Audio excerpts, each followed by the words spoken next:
Hari memecah kebisuan, tuduhan, rumor, dan perebutan hak asuh yang tak terduga mengguncang Meghan Markle, Pangeran Andrew, dan seluruh keluarga kerajaan. Selama bertahun-tahun, kisah Pangeran Harry dan Meghan Markle telah menjadi salah satu yang paling banyak dipublikasikan, kontroversial, dan dianalisis dalam monarki Inggris modern.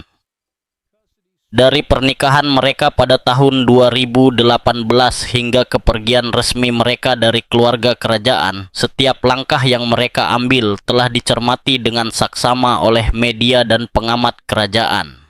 Namun, dalam beberapa minggu terakhir, kontroversi baru telah mengguncang keluarga kerajaan Inggris. Di tengah skandal tersebut terdapat Pangeran Harry, Meghan Markle, dan Pangeran Andrew. Di tengah konflik yang telah meningkat menjadi perselisihan yang tegang mengenai hak asuh dan masa depan anak-anak Duke dan Duchess of Sussex.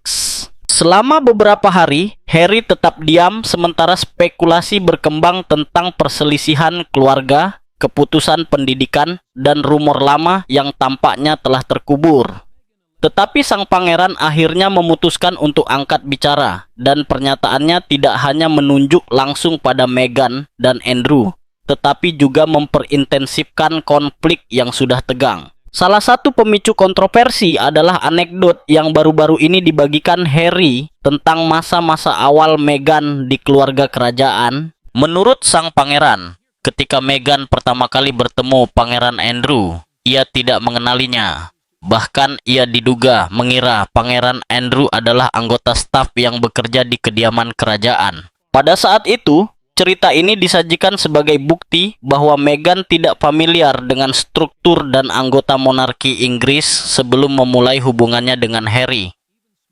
Anekdot tersebut ditafsirkan oleh sebagian orang sebagai bukti bahwa aktris Amerika itu tidak dibesarkan dengan mempelajari keluarga kerajaan atau memperhatikan tokoh-tokoh publiknya. Untuk sementara waktu, banyak yang menganggap episode itu sebagai kesalahpahaman sederhana, bahkan situasi lucu yang mencerminkan benturan budaya antara Hollywood dan tradisi monarki Inggris. Namun seiring berjalannya waktu, keraguan mulai muncul. Keraguan muncul ketika beberapa pengamat mengingat detail penting lainnya.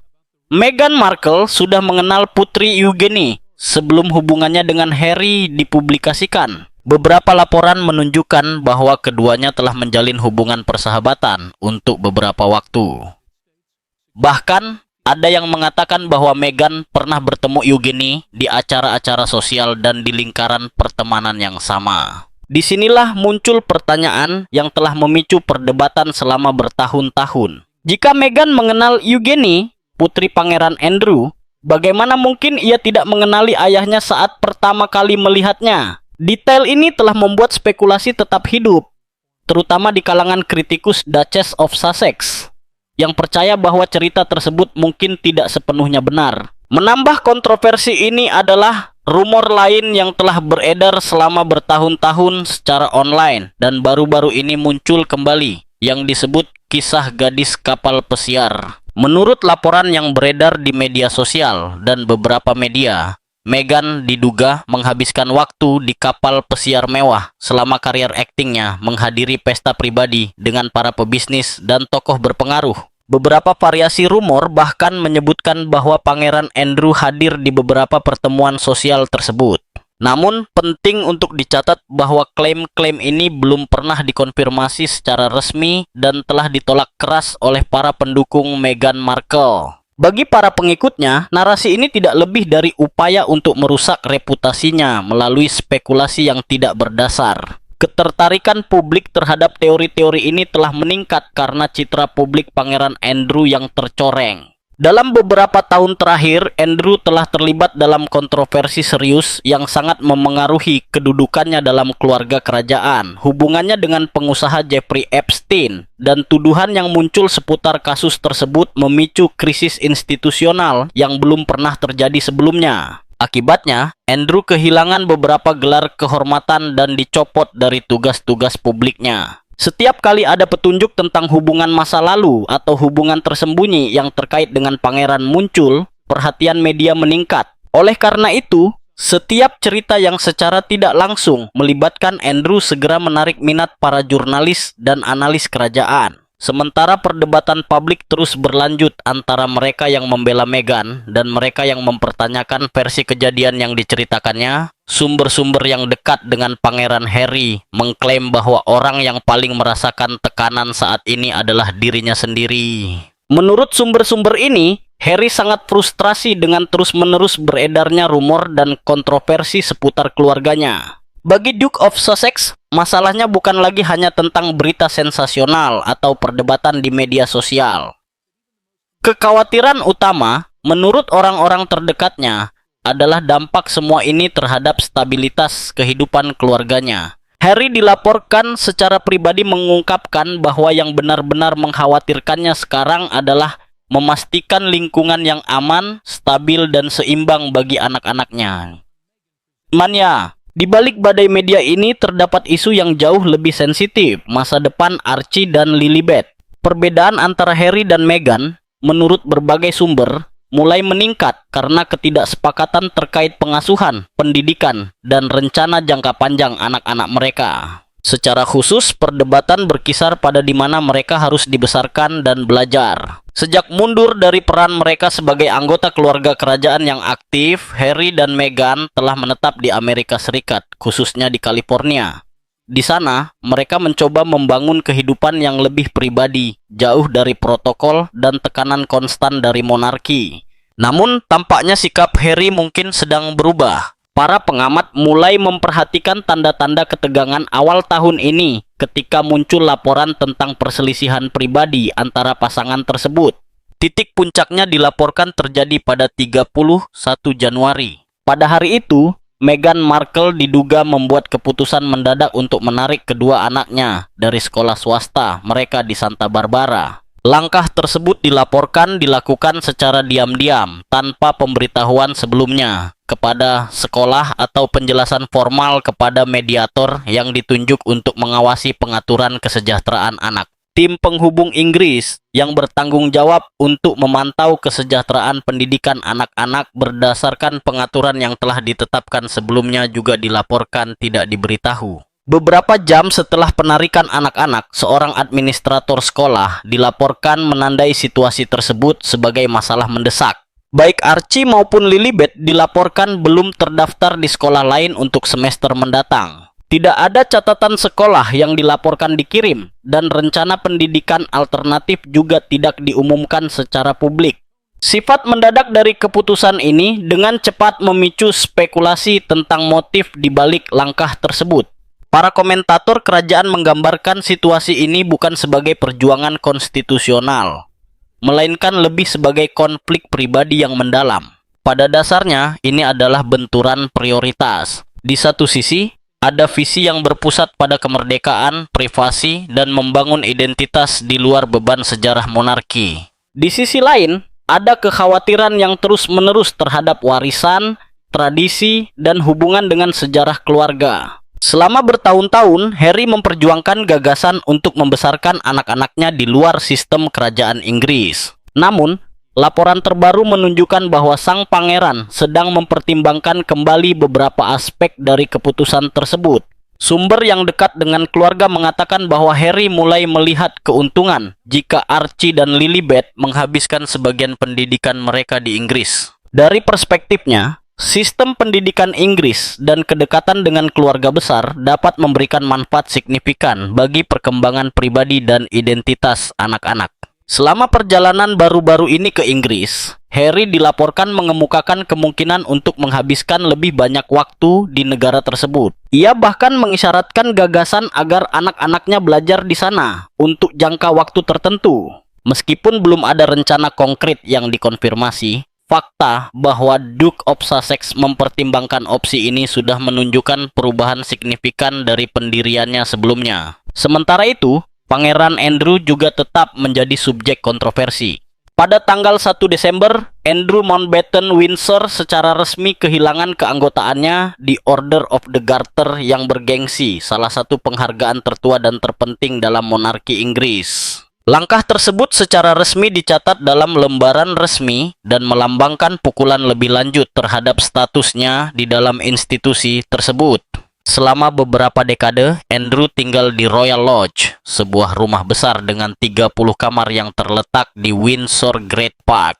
Properti tersebut yang dikelilingi oleh taman-taman formal dan kaya akan sejarah, telah lama menjadi simbol hak istimewa yang terkait dengan keluarga kerajaan. Namun, dalam beberapa tahun terakhir tempat tersebut telah berubah dari representasi stabilitas menjadi fokus pengawasan publik yang konstan. Sementara perdebatan publik berfokus pada pernyataan di televisi, film dokumenter, dan buku autobiografi para pejabat dan penasihat yang terkait dengan monarki dilaporkan telah menghabiskan beberapa tahun terakhir untuk meninjau dokumen, email, dan catatan internal yang berkaitan dengan tuduhan yang dibuat dalam wawancara televisi terkenal yang menjadikan Harry dan Meghan sebagai protagonis badai media global. Proses ini, yang oleh beberapa analis digambarkan sebagai audit naratif, tidak bertujuan untuk memberikan berita utama secara instan, melainkan untuk merekonstruksi secara kronologis peristiwa-peristiwa seputar kepergian pasangan Sussex dari keluarga kerajaan dan tuduhan-tuduhan yang menyertainya. Para ahli etika media menunjukkan bahwa pendekatan ini sangat kontras dengan dinamika skandal kontemporer pada umumnya, di mana lembaga-lembaga biasanya bereaksi segera untuk mencegah kerusakan reputasi. Miranda Rothschild, seorang profesor etika media di Universitas Columbia, menjelaskan dalam analisis baru-baru ini bahwa kasus Meghan Oprah telah menjadi contoh paradigmatik dari risiko mengganti bukti dengan emosi dalam debat publik. Menurut Rothschild, masalah utamanya bukanlah pengalaman pribadi yang dibagikan secara publik, tetapi ketika pengalaman tersebut diubah menjadi pernyataan kategoris tanpa proses verifikasi independen. Salah satu momen paling mengejutkan dalam babak baru cerita ini adalah pernyataan Oprah Winfrey sendiri, di mana ia dilaporkan mengakui kepada teman-teman dekatnya bahwa ia merasa sangat dimanfaatkan oleh narasi yang disajikan selama wawancara tersebut.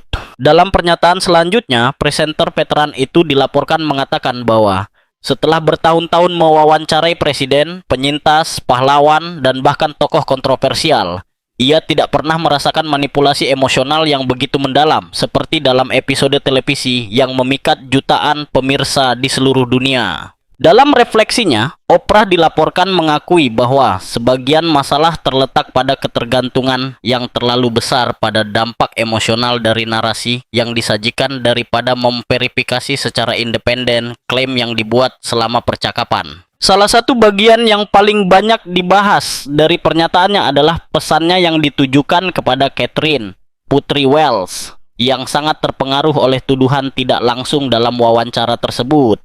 "Aku telah mengecewakanmu," katanya dilaporkan dalam momen kritik diri yang mengejutkan, bahkan mereka yang dekat dengan program tersebut. Salah satu poin paling kontroversial dari wawancara tahun 2021 adalah klaim Meghan Markle bahwa ia tidak menerima dukungan institusional selama momen-momen kritis kesehatan mentalnya. Namun, dokumen internal istana menunjukkan bahwa seorang konselor kesehatan mental ditugaskan kepada staf Istana Kensington pada Oktober 2019. Profesional ini tersedia untuk menawarkan dukungan rahasia kepada anggota keluarga atau staf manapun yang memintanya. Menurut sumber-sumber ini, Meghan secara pribadi diberitahu tentang sumber daya ini oleh sekretaris pribadinya, yang memperkenalkan dimensi kompleks pada diskusi tentang dukungan institusional yang sebenarnya tersedia pada saat itu. Selama bertahun-tahun, mereka yang mempertanyakan perbedaan ini sering dianggap sebagai kritikus monarki tradisional, rasis, atau hanya pembela institusi yang tidak kritis. Namun, munculnya dokumen-dokumen baru telah menyebabkan beberapa analis mempertimbangkan kembali asumsi yang dibuat setelah wawancara tersebut. Elemen lain yang telah menghidupkan kembali perdebatan adalah serangkaian memo internal yang bocor dari tim Yayasan Archewell. Dokumen-dokumen ini menunjukkan tingkat perencanaan strategis yang cukup besar seputar wawancara televisi tersebut. Sebuah pesan internal tertanggal 24 Februari 2021, hanya beberapa hari sebelum program tersebut ditayangkan, menjelaskan detail teknis tentang pengaturan percakapan yang disiarkan di televisi. Pencahayaan hangat pengambilan gambar jarak dekat, dan momen emosional yang diharapkan terjadi sekitar 45 menit setelah siaran dimulai. Percakapan lain membahas kesinambungan pakaian antara wawancara dan rekaman mendatang yang ditujukan untuk platform streaming, menunjukkan bahwa konten audiovisual selanjutnya sudah menjadi bagian dari strategi media yang lebih luas. Bagi para kritikus pasangan tersebut, dokumen-dokumen ini bertentangan dengan anggapan bahwa wawancara tersebut adalah percakapan spontan yang semata-mata dimotivasi oleh keinginan untuk berbagi pengalaman pribadi. Selain konflik media, Pangeran Harry telah terlibat dalam beberapa pertempuran hukum melawan media Inggris. Salah satu kasus paling signifikan berakhir dengan putusan yang mengakui praktik ilegal dalam beberapa artikel yang diterbitkan tentang dirinya. Pengadilan menetapkan bahwa 15 dari 33 artikel yang dipermasalahkan mencakup metode pengumpulan informasi ilegal, seperti penyadapan telepon atau bentuk pengumpulan data yang tidak pantas lainnya. Akibatnya, grup media yang terlibat diperintahkan untuk membayar ganti rugi sebesar 140.600 euro. Meskipun jumlah tersebut hanya mewakili sebagian dari klaim yang diajukan, putusan tersebut ditafsirkan sebagai kemenangan simbolis yang signifikan bagi sang pangeran. Namun proses hukum juga mengungkapkan biaya ekonomi dan emosional yang sangat besar dari perselisihan ini. Total biaya hukum untuk kedua pihak diperkirakan antara 18 dan 19 juta euro. Angka yang telah menimbulkan kekhawatiran, bahkan di antara beberapa hakim tentang proporsionalitas litigasi tersebut. Kontroversi ini telah melampaui batas Inggris. Para pemimpin politik di negara-negara persemakmuran, termasuk Selandia Baru dan Kenya, telah meminta klarifikasi resmi dari Istana Buckingham untuk membedakan antara fakta yang terverifikasi dan klaim media. Beberapa pejabat bahkan meminta rilis rekaman lengkap dan tanpa diedit dari wawancara tahun 2021 untuk memungkinkan analisis yang lebih menyeluruh tentang konteks di mana pernyataan-pernyataan tertentu dibuat. Permintaan-permintaan semacam ini mencerminkan sejauh mana perdebatan seputar narasi Sussex telah melampaui sekadar masalah keluarga atau media menjadi topik perhatian institusional dan diplomatik. Seiring intensifikasi diskusi di bidang politik dan media, dampaknya juga dirasakan di industri hiburan. Setelah wawancara Oprah, beberapa perusahaan menginvestasikan jutaan dolar dalam proyek-proyek yang terkait dengan Harry dan Meghan. Termasuk di antaranya Netflix, Spotify, dan Penguin Random House, yang menandatangani perjanjian untuk mengembangkan kisah pasangan tersebut menjadi konten audiovisual, podcast, dan buku. Namun, kepercayaan awal tampaknya mulai memudar. Menurut para eksekutif industri yang dikutip di media khusus, banyak kemitraan ini didasarkan pada persepsi keaslian narasi yang disajikan oleh pasangan tersebut. Jika fondasi tersebut dipertanyakan, logika komersial dari perjanjian ini juga akan goyah. Seorang eksekutif senior Netflix merangkum situasi tersebut dengan pernyataan yang kuat. Jika dasar cerita, korban, ketidakadilan dan kebenaran terbukti salah, seluruh bangunan merek akan runtuh. Tanda-tanda pendinginan di Hollywood ini sudah terwujud dalam keputusan-keputusan konkret. Sebuah proyek animasi yang terkait dengan proposal kreatif Meghan, berjudul Pearl, dibatalkan selama tahap pengembangannya. Netflix juga dilaporkan telah menghentikan pasca produksi serial dokumenter yang berfokus pada Duchess. Sementara itu, Random House Audio telah menangguhkan sementara opsi untuk buku audio anak-anak yang rencananya akan dirilis Meghan dalam beberapa tahun mendatang. Spotify yang memutuskan hubungannya dengan pasangan tersebut pada tahun 2023 baru-baru ini juga mengeluarkan pernyataan tidak langsung yang ditafsirkan banyak orang sebagai referensi terhadap kasus tersebut. Pernyataan tersebut mencatat bahwa kebenaran tidak dapat dibangun setelah kejadian dan memperingatkan tentang risiko penggunaan platform komunikasi untuk menciptakan mitologi pribadi alih-alih cerita yang dapat diverifikasi. Selama bertahun-tahun, identitas publik Harry dan Meghan didasarkan pada 3 pilar utama: otentisitas, aktivisme sosial, dan menantang struktur tradisional. Posisi ini memungkinkan mereka untuk membangun merek global yang sangat kuat, mampu menarik audiens besar dan mengamankan kesepakatan bisnis bernilai jutaan dolar. Tetapi jika dokumen dan kesaksian baru terus menantang aspek-aspek kunci dari narasi awal, dampaknya bisa sangat besar. Di Hollywood, Meghan sudah digambarkan sebagai talenta, berisiko tinggi, berbiaya tinggi, sebuah label yang mencerminkan potensi medianya dan volatilitas reputasinya. Mungkin pertanyaan yang paling tidak nyaman yang muncul dari seluruh situasi ini bukan hanya tentang pasangan tersebut, monarki, atau televisi. Pertanyaan utamanya adalah mengapa narasi yang begitu berpengaruh mampu menguat secara global tanpa proses verifikasi yang lebih ketat sejak awal. Beberapa analis berpendapat bahwa fenomena ini mencerminkan tren budaya yang lebih luas, meningkatnya kesediaan publik untuk menerima narasi yang kuat secara emosional, bahkan ketika bukti faktual terbatas. Seperti yang ditulis oleh salah satu tokoh yang terlibat dalam perdebatan ini, merenungkan apa yang terjadi. Saya diberi emosi alih-alih bukti.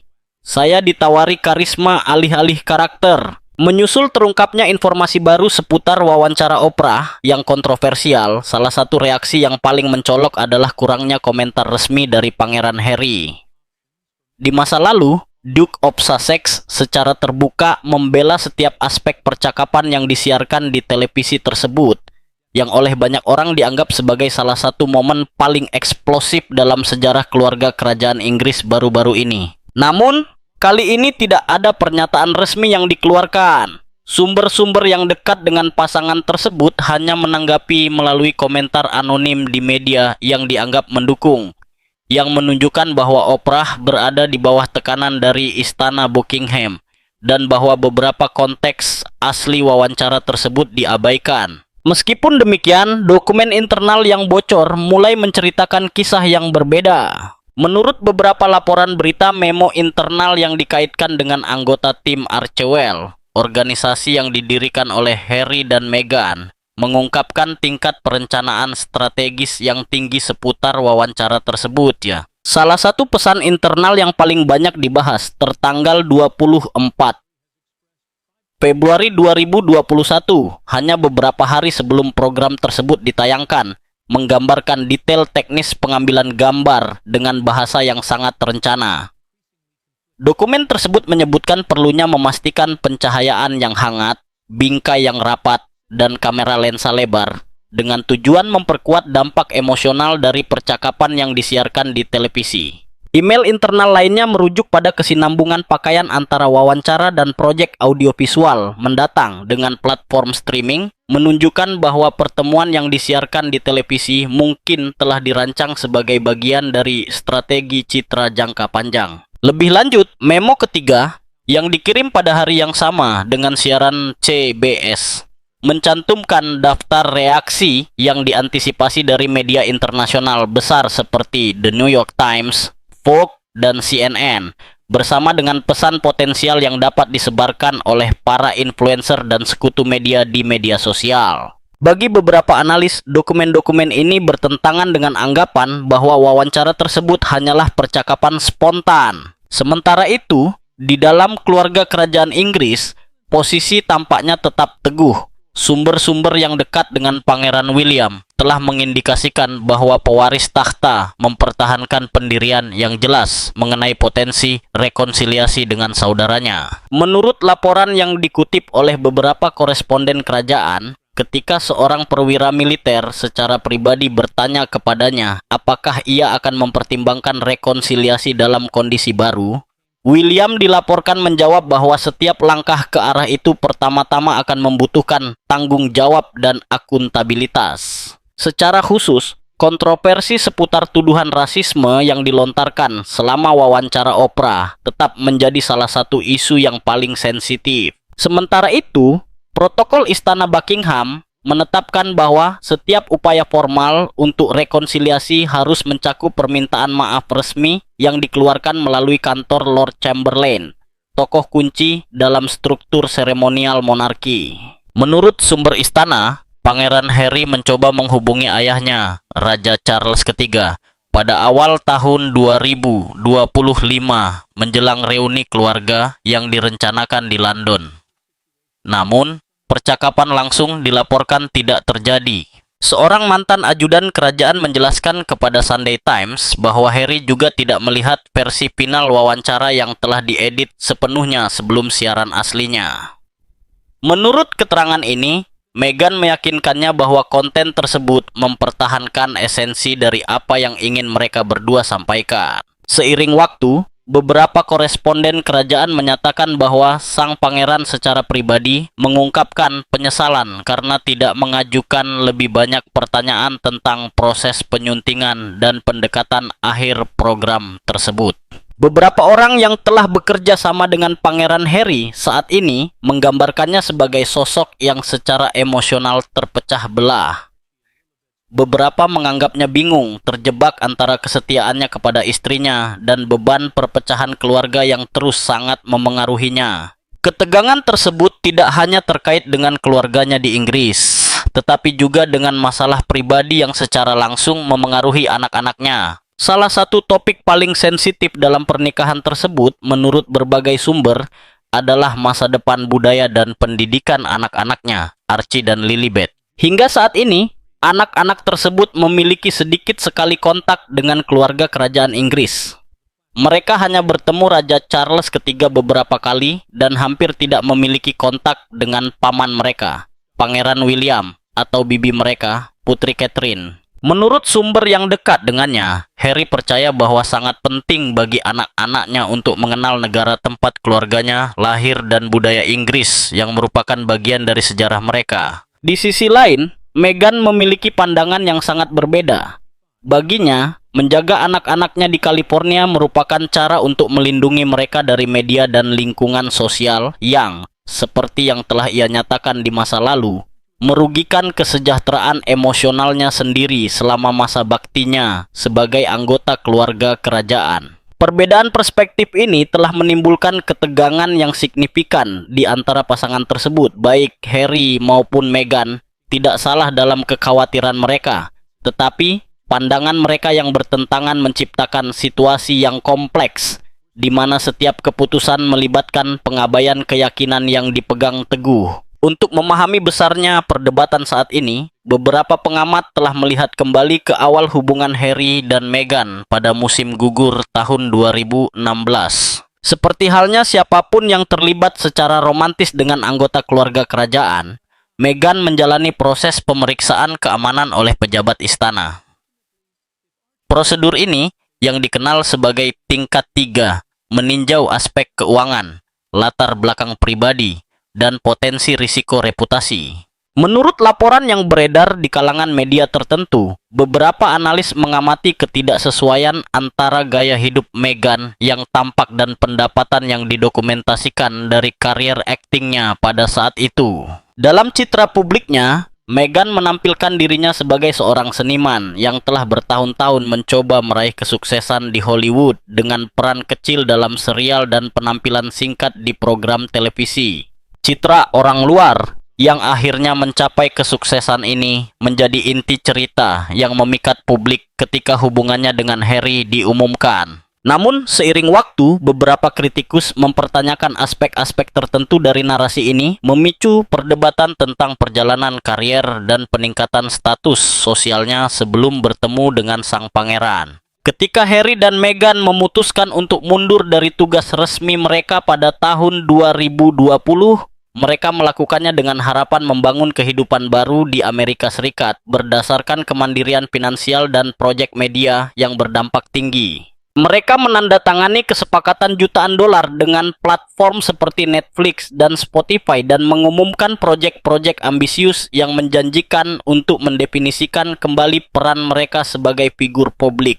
Namun, beberapa proyek ini mendapat ulasan beragam. Salah satu contoh yang paling banyak dibicarakan adalah acara memasak Meghan untuk Netflix berjudul With Love, Meghan. Acara tersebut mendapat tanggapan negatif dari beberapa kritikus yang menganggapnya tidak sesuai dengan realitas ekonomi banyak keluarga. Di tengah inflasi global dan kenaikan biaya hidup, Menonton seorang bangsawan wanita menyiapkan resep dengan bahan-bahan mahal di dalam sebuah rumah mewah di California ditafsirkan oleh beberapa penonton sebagai tidak peka terhadap konteks sosial. Yang menambah kesulitan ini adalah peluncuran merek gaya hidupnya yang membingungkan. Proyek tersebut awalnya menimbulkan ekspektasi, tetapi strategi komunikasinya dikritik karena kurangnya kejelasan mengenai produk apa yang sebenarnya akan ditawarkan dan bagaimana posisinya di pasar. Para ahli pemasaran menunjukkan bahwa sektor gaya hidup mewah sudah didominasi oleh tokoh-tokoh mapan yang telah membangun kredibilitas mereka selama bertahun-tahun. Dalam konteks itu, masuknya Meghan ke mata publik dipandang sebagai ambisius, tetapi juga berisiko. Seiring bertambahnya tantangan profesional ini, citra publik pasangan tersebut mulai menurun. Proyek-proyek seperti serial yang berfokus pada dunia polo, olahraga yang secara tradisional dikaitkan dengan elit ekonomi, mendapat ketidakpedulian dari penonton yang tidak selalu mengidentifikasi diri dengan jenis konten tersebut. Bagi sebagian pemirsa, pertanyaan itu mulai muncul lebih sering. Mengapa mereka harus peduli dengan kehidupan atau minat pasangan yang dalam banyak hal tampaknya hidup di dunia yang sama sekali berbeda dari masyarakat umum? Hasil dari semua faktor ini adalah apa yang oleh beberapa analis digambarkan sebagai periode peninjauan mendalam dalam ekosistem media itu sendiri. Jurnalis, produser, dan platform digital sedang mengevaluasi kembali proses pengecekan fakta dan keputusan editorial yang menyebabkan promosi narasi tertentu seputar keluarga Sussex. Apa yang dulunya merupakan kisah yang dirayakan secara luas, kisah seorang aktris Amerika yang menjadi seorang bangsawan dan menantang monarki, kini diperiksa dengan mata yang jauh lebih kritis. Sejak awal, American Riviera Orchard dipresentasikan sebagai merek yang akan mencerminkan gaya hidup California yang telah dijalani Meghan sejak pindah ke Montecito. Konsepnya mencakup produk-produk yang berkaitan dengan dapur, rumah, dan hiburan yang terinspirasi oleh estetika yang canggih dan aspiratif. Namun, menurut berbagai pihak di industri, proyek ini kesulitan menarik perhatian pasar massal. Para ahli pemasaran dan branding menunjukkan bahwa peluncuran tersebut kurang memiliki strategi positioning yang solid dan penawaran produk yang jelas berbeda. Selain itu, beberapa calon konsumen telah menyatakan skeptisisme terhadap inisiatif ini. Di media sosial dan forum khusus, telah terjadi perdebatan tentang apakah proyek ini mencerminkan visi bisnis yang jelas atau hanya upaya untuk memanfaatkan ketenaran Meghan. Hasilnya, setidaknya untuk saat ini, merek tersebut gagal menghasilkan antusiasme dan volume percakapan yang biasanya menyertai peluncuran selebriti di sektor gaya hidup. Kesulitan tidak terbatas pada arena bisnis. Di bidang audiovisual, pasangan ini menandatangani kesepakatan jutaan dolar dengan Netflix dengan tujuan memproduksi film dokumenter dan serial yang akan terhubung dengan audiens global. Usaha besar pertama mereka adalah serial dokumenter yang berfokus pada kisah mereka sendiri dan kepergian mereka dari keluarga kerajaan. Proyek ini awalnya memicu rasa ingin tahu yang sangat besar, didorong oleh harapan akan pengungkapan tentang hubungan mereka dengan monarki Inggris. Namun, setelah dirilis, serial ini menerima ulasan beragam. Beberapa penonton menganggapnya menarik dari perspektif pribadi, sementara yang lain mengkritiknya karena terlalu fokus pada narasi pasangan tersebut tanpa menawarkan informasi baru yang benar-benar bermanfaat. Produksi ini menjadi berita utama dan mendapat perhatian media yang signifikan selama penayangan perdananya, tetapi banyak analis percaya bahwa dampak budayanya kurang dari yang diharapkan untuk sebuah proyek yang didukung oleh platform global. Contoh lain dari sambutan yang kurang antusias terhadap proyek-proyek pasangan tersebut adalah serial Polo Mia yang dirilis pada akhir tahun 2024. Acara ini yang bertujuan untuk menawarkan pandangan eksklusif tentang dunia olahraga aristokrat ini dan kepribadian yang terkait dengannya, hampir tidak berhasil mendapatkan daya tarik dalam percakapan budaya. Tidak seperti konten olahraga atau dokumenter lain yang menghasilkan perdebatan di media sosial dan liputan media yang berkepanjangan, Polo disambut dengan ketidakpedulian yang luar biasa. Bagi beberapa kritikus, subjeknya terlalu khusus dan gagal terhubung dengan khalayak yang lebih luas. Hasil semacam ini telah memicu perdebatan tentang apakah proyek-proyek yang dihasilkan oleh Harry dan Meghan membenarkan ekspektasi tinggi dan investasi signifikan yang dilakukan oleh platform yang bekerja sama dengan mereka. Proyek relevan lainnya adalah film dokumenter Heart of Invictus yang berfokus pada atlet veteran yang berpartisipasi dalam Invictus Games, sebuah inisiatif yang dibuat oleh Pangeran Harry untuk mendukung anggota militer yang terluka atau sakit. Proyek ini diterima dengan baik karena fokus sosialnya dan niatnya untuk menyoroti kisah ketahanan para veteran. Namun, beberapa komentator menunjukkan bahwa terlepas dari nilai kemanusiaannya, film dokumenter tersebut tidak mencapai dampak media atau jumlah penonton yang diharapkan. Hal ini telah menyebabkan beberapa kritik di media khusus yang menunjukkan bahwa meskipun proyek-proyek pasangan tersebut menghasilkan berita utama, proyek-proyek tersebut tidak selalu mencapai dampak budaya yang berkelanjutan. Sementara tantangan-tantangan ini terjadi di bidang bisnis dan media, Pangeran Harry tetap terlibat dalam sengketa hukum yang kompleks terkait dengan praktik pengumpulan informasi ilegal oleh beberapa media. Salah satu momen paling signifikan terjadi pada Juni 2023. Ketika Harry menjadi anggota senior keluarga kerajaan Inggris pertama yang bersaksi di pengadilan dalam lebih dari 130 tahun.